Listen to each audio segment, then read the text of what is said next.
ሰላምን ጥዕናን ንኩልኩም ተኸታተልተይ ይኹን እንዳበልኩ ናብ ናይ ልምዓንቲ መደበይ ከኣቱ ኣብ ናይ ልምዓንቲ መደበይ ከምቲ ልሙድ ንዓኹም ንተኸታተልተይ የምህርዩ ኢለ ዝሓሰብክዎ መደብ ሒዘልኩም መፅእ ኣለኹ።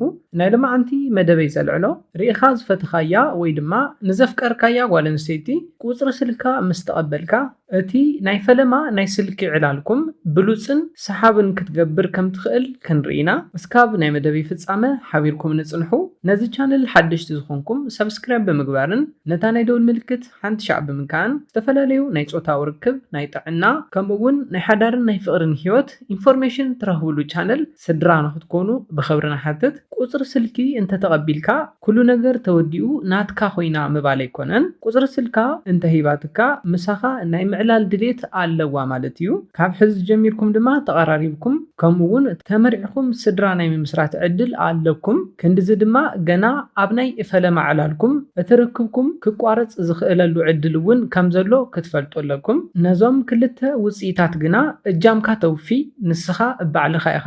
ደቂ ተባዕትዮ ንርክብና ኣፀቢቕና ምቅርራብና ክነጠናኽሮ ከም ንኽእል ሰባቢርና እውን ነትርፈሉ ዓቕሚ እውን ኣለና እዩ።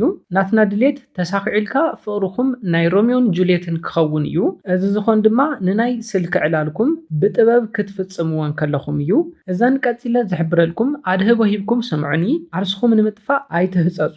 ሓደ ደቂ ተባዕትዮ ቁፅሪ ስልኪ ናይ ምቕባል ስቴፕ ብዝግባእ ምስ ወዳእኹም ነቲ ቀፃሊ ስቴፕ ተበላሽዎ ኢኹም። ቁፅሪ ስልኪ ተቐቢሎም ቁሩብ ክይድ ምስ በሉ ደው ኢሎም ሃይ ሕዚ ዝፈለጥኩኸ ወዲ እየ እዚ ቁፅሪ ስልኪ ናትከ ምዃኑ ከረጋግፅ ደልየ እዩ ዝብል ዘፀልእ ኣህጠው ቀጠው ኢሎም ንድሌተን የጥፍኡ እዮም። ድሕሪዚ ክድውሉ እንተለው ስልኮም ኣይለዓልን። ዓርስኻ ምጥፋእ ምባል ድማ እዚ እዩ። ካብዚኦም ክትመሃርዎ ዘለኩም ካሊእ ጉዳይ ኣሎ። ሓደሻ ቁፅሪ ስልካ ሂባትን ኢልካ በብግዚኡ ኣብዚሕካ ብምድዋል ክተሳላችዋ የብልካን። ድምፅኺ ደስ ዝብል እዩ ብዝብል መወደሲ ኣብዚሕካ ምድዋል ዝተጋግዩ ልምድታት እዮም። ካብዚኦም እውን ክትርሕቕ ኣለካ። ደቂ ኣንስትዮ ካብ ዝፈትውኦ ነገር እቲ ቀዳማይ ተሃንጤን ምፅባእ እዩ። ከምዘይ ምዕዳል ኮይኑ ግና ንሕና ደቂ ተባዕትዮ ንሃፅፂና ቁፅሪ ስልኪ ክንቅበል እንተለና ንእዳውና ይበልዐና እዩ። ደውለላ ዝብል ስምዒት ሓኒቑ ይሕዘና እዩ። ቁፅሪ ስልኪ ተቐቢልና 24 ሰዓት እውን ክንፀንሕ ኣይንኽእልን። ደዊልና እቲ ደቂ ኣንስትዮ ተሃንጤን ናይ መፅናሕ ድሌተን እውን ነኳልፈን ኢና። ነዚ እዩ ድማ እዚ ደውለላ ዝብል ናይ ምድፍፋእ ስምዒት ተፃዊሮም ዝፀንሑ ደቂ ተባዕትዮ ውፅኢት ዘለዎም ዝኾኑ። ስለዝኾነ ቁፅሪ ስልክካ ምስ ሃበትካ ተሃንጥያ ትፅበየሉ 1-2 መዓልቲ ሃባ። ሕዚ ድማ ደዊልካ እንታይ ክትብላ ከም ዘለካ ክንርኢ። ንምድዋል ጥራሕ ዘይኮነስ ደዊልካ ንተዕልላ ነገር እውን ምጥንቃቕ የድልዮ እዩ። ኣብቲ ቀዳማይ ናይ ስልኪ ዕላልኩም ናብ ዘህኪ ነዊሕ ዕላል ክትኣቱ የብልኩምን። ኩሉ ሻዕ ንኸይትህከ ተጠንቀቕ። ነዊሕ ዕላል ክትዕልልወን የብልኩምን። ናይ ምዕላል ሓቢራትካ ናይ ምፅናሕ ድሌት እናሃለዋ እውን ነቲ ዕላልኩም ምቁራፅን ቻው ምባልካን ክትረኽብካ ንኽትህንጠው ይደፋፍኣ እዩ። ሒዝካ ዘይትለቅቕ ዘረባ ጀሚርካ ዘይትውድእ እንተኮይንካ ግና ስልክኻ ንምልዓል ይኹን ብኣካል ንምርካብ ድሌት ይህልዋን። እዚ ቀሊልን ፍሉጥን እዩ። ስለዝኾነ ኣብቲ ቀዳማይ ናይ ስልኪ ዕላልኩም ክትገብሮ ዘለካ መዓዝን ኣበይን ከም ተረኸብኩም ብፍሉጥ ቋንቋ ንዓርስኻ ምልላይ እዩ። ካብኡ ቅልል ዝበለን ሕፅር ዝበለን ቀልዲ ዝተሓወሶ ፃንሒት ብምግባር ቀፃሊ ናይ ምዕላል ዕድል ንክህልወኩም ብምግባር ነቲ ስልኪ ምዕፃው። ኣብዚ ትድውለሉ ሰዓት እውን ኣገዳሲ እዩ። ኣብ ናይ ስራሕ ሰዓት እንተደዊልካላ ተመቻችያ ርግ ኢላ ዘይክተዕልለካ ትኽእል እያ። ድሕሪ ስራሕ ብፍላይ ምሸት እንተዝኾን ዝበለፀ ይምረፅ። ብጣዕሚ ከይመሰየ እውን ክኸውን ኣለዎ።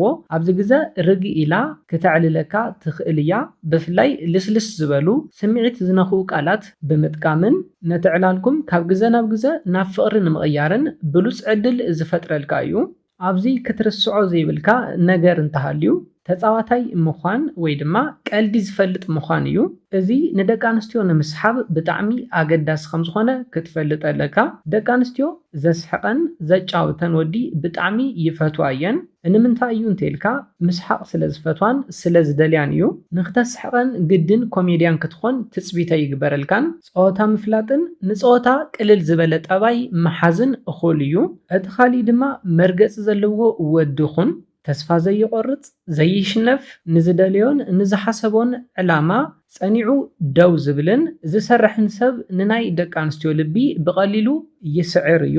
ንዕላማኻ ደው ምባል ዘይምቅይያር ዘይሙዳቕ ንደቂ ኣንስትዮ ዝማርኽ ብሉፅ ብቕዓት እዩ። ደቂ ኣንስትዮ ንናይ ደቂ ተባዕትዮ ቀጻሊ ዕጫ ናይ ምንባብን ናይ ምግማትን ተውህቦ ኣለወን። ስለ ዝኾነ ድማ ሕዚ ሰክሰስፉል ዋላ እንተዘይኮንካ እውን ንቐጻሊ ውፅኢታዊ ሰክሰስፉል ናይ ምዃን ዓቕሚ እንተሃሊካ ብሉፅ ነጥቢ ይወሃበካ እዩ። ዕላማን ሕልምን ዘለዎ ዕላምኡን ሕልሙን ንምስኻዕ ድማ ዘይድቅስ ጅግና ወዲ ይፈትዋ እየን። ስለ ዝኾነ እስካብ ሕዚ ዋላ ሰክሰስፉል እንተዘይኮንካ በዓል ዕላማ ኹን። ንዕላማኻ ንምስኻዕ ኩልሻ ኣንጊኻ ተስእ። ሓደ መዓልቲ ንዕላማኻ ንምስኻዕ ትሕግዘካ ጽብቕቲ ጓል ኣንስተይቲ ትረክብ ኢኻ። እቲ ካሊእ ድማ መርገፂ ሃልኻ ተስፋ ዘይቆርጽ ዘይደሃል ዘይወድቕ ንዝሓዞ ዕላማን ንዝሓዞ ሕልምን ዘይደክም ወዲ ናብ ልበን በቐሊሉ ከኣቱ ዝኽእል ዓይነት ወዲ እዩ። ስለ ዝኾነ መርገፂ ዘለዎን ዕላማ ዘለዎን ወዲ ኹን። ኣብቲ ናይ ቀዳማይ ናይ ስልኪ ዕላልኩምን ኣብቲ ናይ ቀዳማይ ቆፀረኹምን ብደንቢ ገይረን ከንብብኦ ስለ ዝኽእላ ማለት እዩ። ናይ ተቐዳማይ ናይ ስልኪ ዕላልኩም ከነጠቓልሎ እንተለና ሕፅር ዝበለ ዘየህኪ ዘየስልቹ ቅልል ዝበለ ፀወታ ብጣዕሚ ኣገዳሲ እዩ። ከም ብዙሓት ደቂ ተባዕትዮ ናይ ስልኪ ዕላልኩም ብዘይ ምንውሕኻ ብዙሕ ጥቕሚ ትረኽበሉ ኢኻ።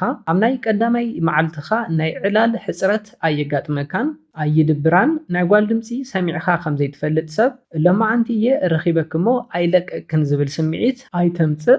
ለሚንካ ናይ ምዕላል ጠባይ ኣይተርኢ። ዕላልኩም ጽቡቕ እንዳሃለወ ንዕላልኩም በዓልኻ ምቁራጽካ ብዙሓት ነጥብታት የውህበካ እዩ። ካልእ ግዜ ንኽትድውለላን ንኽትረኽበካን ድሌት ንኽትሕድር ዝሕግዝ ስለ ዝኾነ ንኽትረኽባ ቆፀራ ቅድሚ መሓስካ ብኸምዚ መንገዲ ሓደ ክልተ መዓልቲ እዕልላ ናይ ንራኸብ ሕቶ ቀልጢፍካ ብዘይ ምሕታትካ ብሉፅ ነጥቢ የውህበካ እዩ። ብተወሳኺ ድማ መዓዝ እዩ ንራኸብ ዝብለኒ ዝብል ሕቶ ኣብ ርእሳ ይለዓል እዩ።